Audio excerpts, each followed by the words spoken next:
नमस्कार। आप सभी का कहानियाँ कॉलिंग में फिर से एक बार स्वागत है। आज की कहानी ऐसे मातृ प्रेम और साहस को दर्शाती है जिसे सुनकर आपके रोंगटे खड़े हो जाएंगे। तो चलिए सुनते हैं आज की कहानी।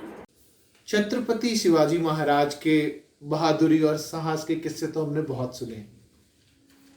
आज की कहानी छत्रपति शिवाजी महाराज की ही है, लेकिन ये उनके साहस और पराक्रम की कहानी नहीं है।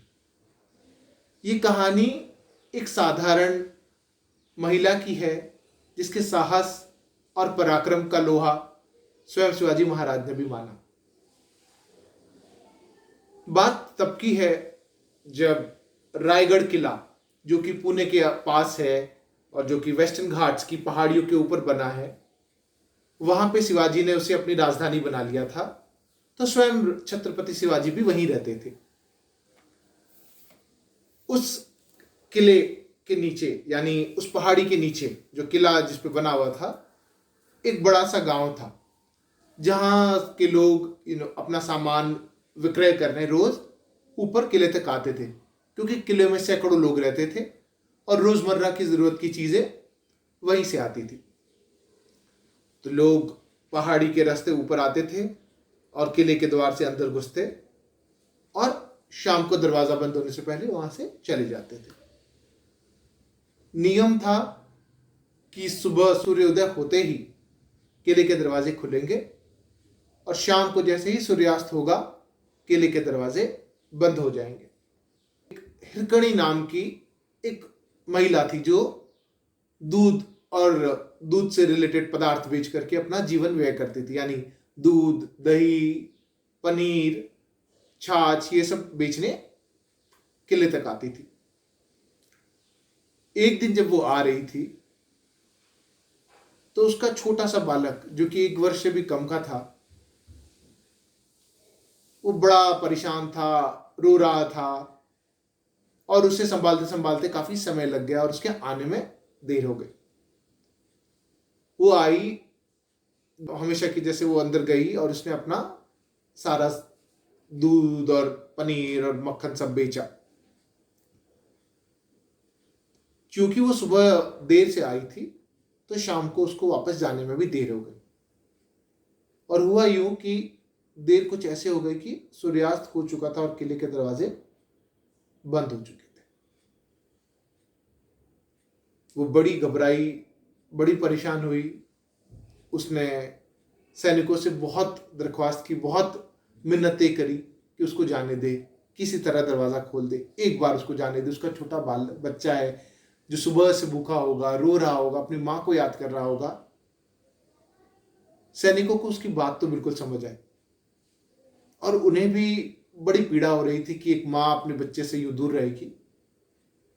लेकिन जो नियम था, जो शिवाजी महाराज का आदेश था कि सूर्यास्त के पश्चात दरवाजा नहीं खुलेगा, नियम का उल्लंघन नहीं कर सकते थे। और इसका कारण एक ये भी था कि मुगल साम्राज्य जो था वो हमेशा शिवाजी महाराज को से लड़ने के लिए तैयार रहता था और उनको मारने की हमेशा साजिशों में रहता था। तो इसी कारण से वह नियम बहुत संगीन रकम से लागू होता था। वो बड़ी परेशान हुई, वहां बैठ के बिलक बिलक के रोने भी लगी। तो एक सिपाही ने उसे मजाक में कहा कि जा, किले की एक तरफ कोई दरवाजा नहीं है, कोई दीवार नहीं है, वहां सिर्फ पहाड़ी है, जा उतर सकती है तो वहां से उतर जा। अब इसका कारण यह था कि वो किला जहां बना हुआ था उसके पिछले वाली साइड पे, यानी एक बहुत ही स्टीप पहाड़ी थी, और ऐसी पहाड़ी थी जिससे उतरने का साहस या जिस पर चढ़ने का साहस शायद कोई बहादुर सैनिक भी ना करे। बहुत अभ्यास कर रखा हो पहाड़ी चढ़ने का, वो भी अपनी जान जोखिम में नहीं डाले।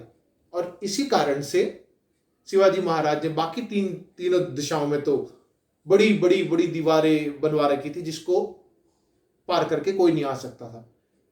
लेकिन उन सबका मानना था कि इस पहाड़ी को चढ़ के तो कोई दुश्मन आने की हिम्मत नहीं करेगा। तो हिरकणी गई वहां, और जैसे ही उसने देखा वहां इतनी स्टीप पहाड़ी है और वो कैसे जाएगी, एक बार तो उसका विश्वास भी डगमग हो गया और उसे अपने प्राणों की चिंता होने लगी। लेकिन फिर बार बार रह करके उसे अपना छोटा सा बालक याद आ रहा था कि वो बेचारा भूखा होगा, अपनी माँ को याद कर रहा होगा, रो रहा होगा, और उसे छोड़ करके वो कैसे यहाँ रह सकती है। अब रात का अंधेरा हो चला था और उसने बड़ा साहस जुटाया और नीचे उतरने का प्रयास शुरू किया। अब वो नीचे उतरना कोई साधारण कार्य नहीं था। उस उतरने में वो कई बार गिरी, उसे भारी चोट आई, हाथों में खरोच आई, सर से थल खून बहने लगा और घबराई। वो जो कि बहुत स्वाभाविक था। उसके बाद चूंकि रात का समय था तो कई बार चमगादड़ यूं एक साथ निकल जाए, कई बार जानवरों की विचित्र आवाज आए, जिससे उसका दिल भय से डूबा जा रहा था। लेकिन उसको अपने पुत्र की छवि उसके दिमाग से नहीं हट रही होगी कि वो अपनी मां को याद कर रहा होगा। तो उसने प्रयास किया, किसी तरह आगे बढ़ी, नीचे उतरी, फिर गिरी, फिर उठी, फिर कुछ साहस बटोरा, फिर खरोचे आई। उस तरह पूरा शरीर, उसके हाथ पैर काफी छिल गए थे, और वो धीरे धीरे करते हुए, ईश्वर को याद करते हुए किसी तरह वो नीचे पहुंची। और वो पहुंची तो उसके बाद वो अपने घर को चली गई और अपने पुत्र से मिली, उसको भोजन वगैरह करवाया, उसको प्यार किया और उसको बड़ी तसल्ली हुई। अब इतनी चोट लगने के बावजूद, क्योंकि वो एक बहुत गरीब महिला थी जो कि दूध बेचकर ही अपना जीवन व्यापन करती थी, तो अगले दिन सुबह उसे फिर वही जाना पड़ा किले पे। और किले पे जब सैनिकों ने देखा कि ये तो किले से बाहर नहीं निकली, ये कैसे आ गई वापस, उन्होंने उसकी एक नहीं सुनी और उन्होंने देखा इसने नियम का उल्लंघन किया है और ये कैसे निकल गए हमें पता नहीं। वो उसे पकड़ के शिवाजी महाराज के पास ले गए और अब उसके मन में भय था कि अब उसे दंड मिलेगा, भारी दंड मिलेगा। लेकिन शिवाजी महाराज को जब उसकी कहानी पता चली और उन्होंने देखा कि जगह जगह उसका शरीर छिला है, खून निकल रहा है, घायल है वो, तो वो उसे उसी पहाड़ी के द्वार की तरफ ले गए और उससे पूछा कि तुमने ये कैसे किया। उसने बताया, पूरी कहानी उन्हें उल्लेख करी कि भय तो बहुत था, कई बार जान भी जाते जाते बची, लेकिन मेरे पुत्र का जो मेरे पुत्र की तरफ मेरी जो जिम्मेदारी है वो मुझे खींच लाई और मैंने ये रास्ता लिया और मैं ऐसे गई और मैं ऐसे उतरी और मैं यहां गिरी और वहां गिरी।